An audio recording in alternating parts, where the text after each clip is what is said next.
Olá, esse é mais um episódio do quadro Direto ao Ponto, onde eu analiso e recomendo otimizações nas matrizes de bordados desenvolvidas pelos nossos alunos lá da eBordados Academy. Eu sou o Gixson de Oliveira, certificado em qualidade de programação de bordados pela Wilcom e também pela Barudan. Ei, Úrsula, bem-vinda. Vamos então aqui analisar a matriz de bordado que você me enviou lá pelo curso Wilcom Experience. Bom, eu tenho aqui essa gatinha aqui, que por sinal tá bacana demais, eu gostei, ficou bonita. Manteve a proposta da arte original, né? Fazendo ali a questão da profundidade através das sombras, né? Usando um ponto mais levinho para fazer esse sombreado, né? Para dar esse efeito de profundidade, uma vez que a arte original possui, né? Esse detalhe na imagem, na ilustração. Você foi bem fiel, né? Em relação à originalidade da arte. Só que eu estou observando aqui que tem algumas coisas que eu preciso considerar, são mais cuidados, tá? Não é do aspecto visual agora, do bordado na tela do computador, e sim com relação à qualidade e à produtividade dele lá na máquina, tá? Principalmente se for bordar em máquina doméstica. Se for bordar em máquina industrial, isso tudo que eu vou falar aqui você não leva a ferro e fogo, porque a máquina industrial tem um poder de costura muito maior do que uma máquina de bordar doméstica, tá?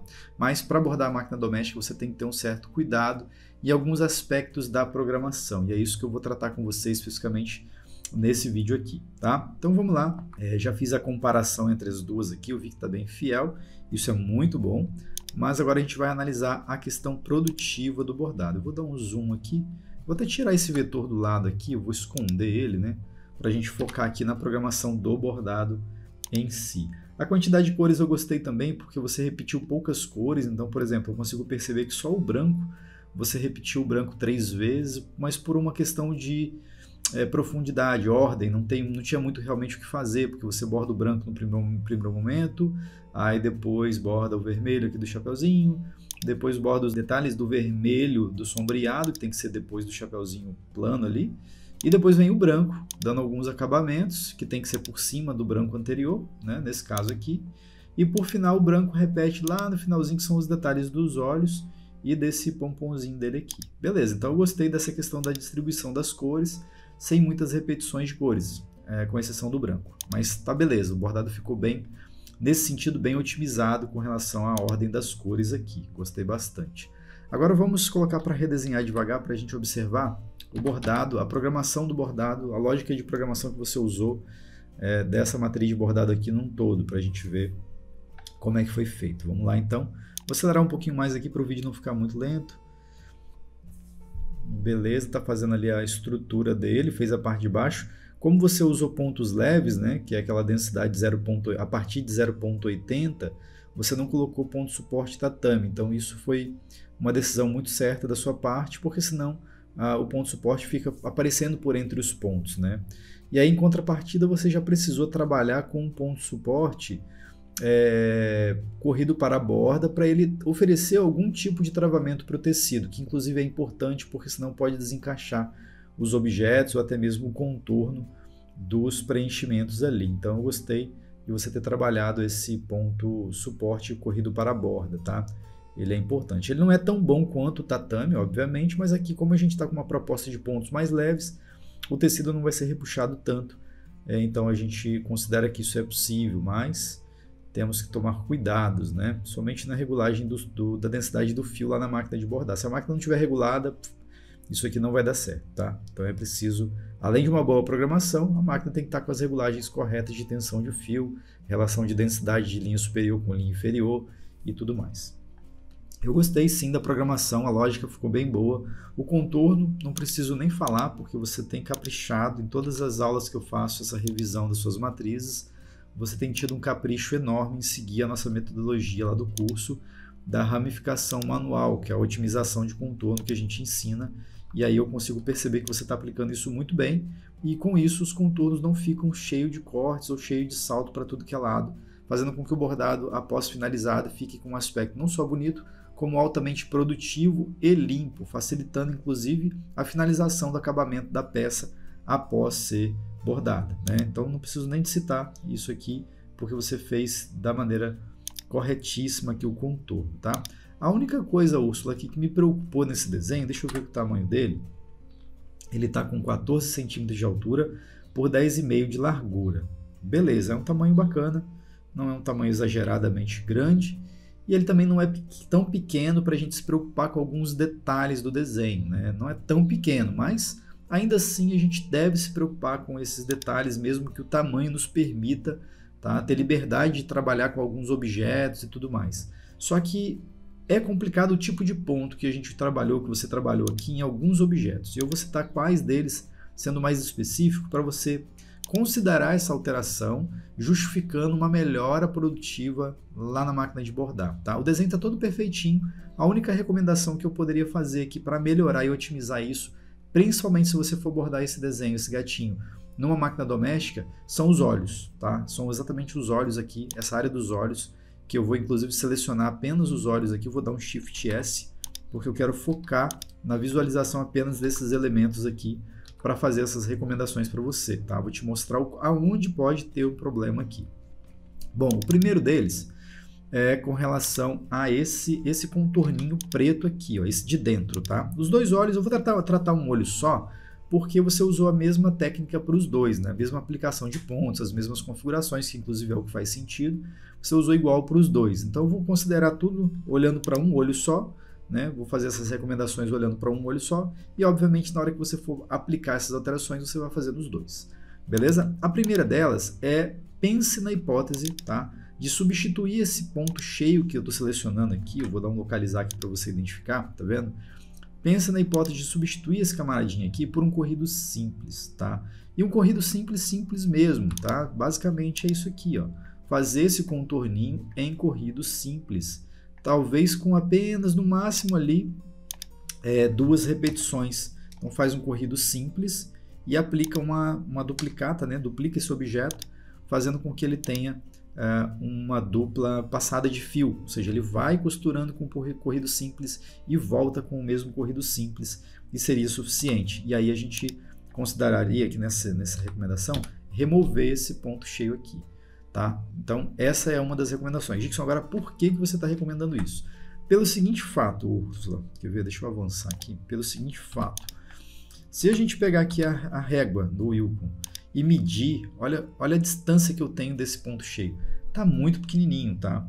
Tá muito perigoso. Na máquina industrial, a máquina vai conseguir amarrar esse ponto certinho, apesar dele ficar com um avesso meio grosseiro, mas vai ficar nítido, vai ficar bem feito o bordado, se for uma máquina industrial bem regulada e de boa qualidade, tá? Mas em máquina doméstica, a máquina vai sentir um pouco de dificuldade para fazer esse ponto cheio com 1,4 milímetros, justamente porque ele é realizado em cima de algumas outras costuras, ou seja, já tem uma enorme quantidade de pontos, tudo aqui na mesma região. Então, quando você trabalha esse ponto cheio estreitinho, a máquina doméstica de bordar, ela vai ter uma certa dificuldade de bordar isso. Então, para não perder o efeito do contorno em corrido em pretinho ali, eu removeria esse objeto, né? Substituiria por um objeto mais simples, que seria um corrido simples, um ponto corrido simples com dupla passada já seria o suficiente para demarcar, né, esse detalhe do olho. E claro, aqui eu tenho que reposicionar o objeto aqui porque eu fiz desenhando por cima daquele que estava presente, que agora quando eu excluí mostrou aqui que está fora do alinhamento ali da íris do olhinho, né, essa íris azul. Tá? Então é só um ajustezinho, beleza? Nesse caso aqui eu só fiz um objeto, mas você pode usar aqui o Shift X para duplicar esse objeto. É claro, aqui está fora da ordem, tá? Não considere a ordem aqui porque eu não estou preocupando com isso agora. Eu só estou recomendando que você deveria fazer a título de alteração de pontos nessa parte dos olhos aqui. Então não vou me preocupar aqui de colocar ainda esses objetos na ordem certa. Ele tem que ser colocado, reposicionado aqui na ordem para bordar certinho, mantendo a otimização da sua programação, tá? Mas eu não vou focar nisso agora. Então essa seria uma das recomendações. A próxima recomendação seria com relação a essa parte azul interna aqui, ó. Deixa eu selecionar por aqui que vai ficar mais fácil, tá vendo? Ó, essa parte interna, você trabalhou com o tatame. Qual o problema nisso? Deixa eu dar um Shift S para exibir apenas esse objeto.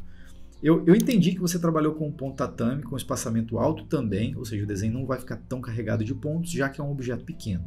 E também percebi que você trabalhou com um valor de comprimento, né? Um valor de variação mínima aqui um pouco maior, para ele não fazer tantos pontinhos. Eu vou ativar aqui os mostrar pontos. Tá vendo? Aqui ele faz o tatame aqui e nessa área ele faz meio que um zigue-zague, ou seja, aliviando a quantidade, o excesso de pontos entre essa coluna aqui, entre esses pontos dessa coluna lateral aqui. Isso é bom, é bom, sim. Só que não é suficiente, porque você borda esse azul, né? Ele está sendo bordado aqui, só que de repente ele vem uma cacetada de pontos por cima, tanto o ponto preto do tatame aqui da pupilazinha do olho, vem também esse zigue-zaguezinho preto aqui, que é o contorno geral do olho, e vem também esse objeto branco contornando aqui. Até que o objeto branco ele não passa nessa área, mas está vendo aqui, ó, o preto que você colocou aqui, tanto do tatame da pupila, quanto esse contorninho, faz com que você não tenha necessidade, né? Faz com que nós não tenhamos a necessidade de passar com esse objeto azul por baixo dessa parte aqui, porque ele não vai aparecer. Então, se ele não vai aparecer, ele vai existir. Então, para ele existir, a máquina vai costurar esses pontos azul bem estreitinhos ali, e por cima, cobrindo 100% da visualização dele na prática. A gente pode observar isso com facilidade quando eu afasto do zoom, tá vendo? Então, não tem motivo da gente ter feito esse pedacinho aqui, tá? E aí você tem duas hipóteses aqui. Ou você pode abrir, né? O que dá para fazer aqui.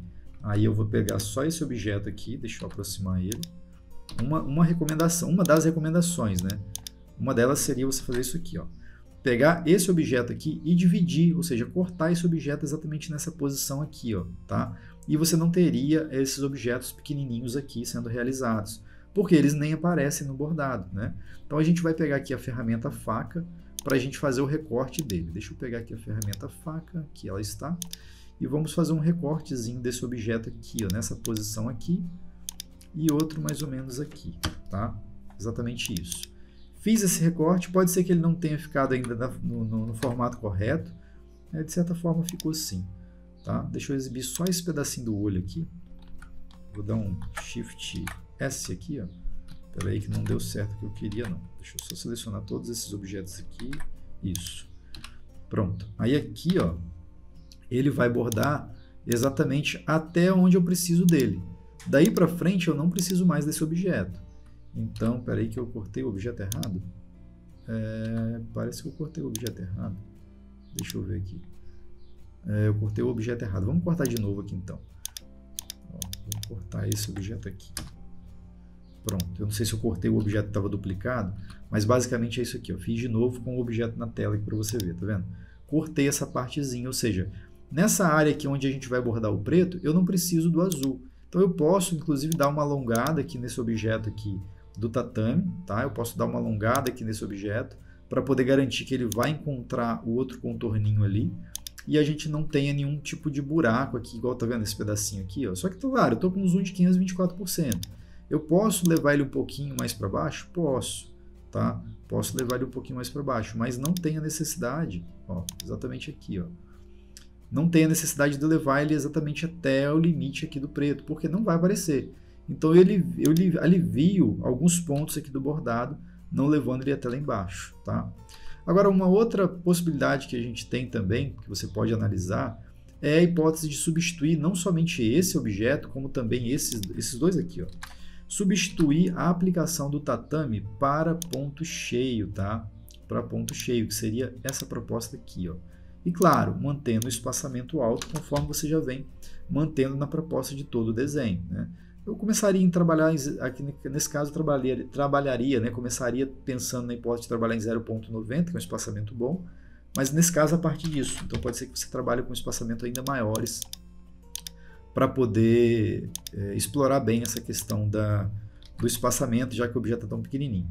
É claro que o azul a gente pode ter um espaçamento um pouco maior, porque ele está depois sendo realizado vários objetozinhos em azuis, que é o reflexo incidido ali na luz, na íris dele, mas muitos objetozinhos, tá? Tem que tomar um pouco de cuidado com esse excesso de objetos também, porque é muito ponto sobre ponto. Eu considero que esse bordado, feito originalmente como você mandou aqui, ele ficaria pesado. Até mesmo que a máquina industrial conseguisse bordar, ele ficaria ao toque das mãos ali, depois do bordado realizado, ele ficaria pesado, grosseiro. Então, se fosse o caso de bordar numa malha, num material mais levinho, para criança, ficaria um bordado pesado. Mesmo, ainda que pontos leves, ele ficaria pesado por conta desse excesso de pontos de objetos uns sobre os outros. Então, a minha recomendação você considerar a troca de objeto tatame para ponto cheio é justamente porque o ponto cheio ele vai dar pontos apenas nas extremidades da coluna, ou seja, ele dá um pontinho aqui, outro pontinho cá embaixo, ou seja, vai diminuir radicalmente a quantidade de pontos desses objetos nessa área onde você tem vários objetos sendo realizados, tá? Então considere sim essa hipótese de fazer uma substituição de tatame para ponto cheio para dar uma aliviada nessa região aqui dos olhos, porque a tendência é que melhore a qualidade do seu bordado, deixando ele mais leve ainda, tá? E aqui você pode trabalhar com valores menores nesse objeto, porque ficou exagerado 1.2, tá? E aí vai ficar melhor. No geral, eu gostei bastante do desenho, apenas essas recomendações aqui para otimizar a questão produtiva do seu bordado. Beleza? É isso aí, te vejo no próximo vídeo. Nessa aula eu utilizei o melhor software de programação de bordados do mundo, que é o Wilcon Embroidery Studio. E se você ficou interessado em aprender mais sobre programação de bordados, vai lá no site da eBordados e coloca o seu e-mail na lista de espera, pois em breve eu abrirei uma nova turma do nosso curso de programação de bordados, o Wilcon Experience. E para você assistir mais vídeos como esse, é importante você se inscrever no canal da eBordados e também ativar o sininho para sempre que eu publicar um vídeo novo, você ser notificado. Eu vou ficando por aqui e até o próximo vídeo. Tchau, tchau!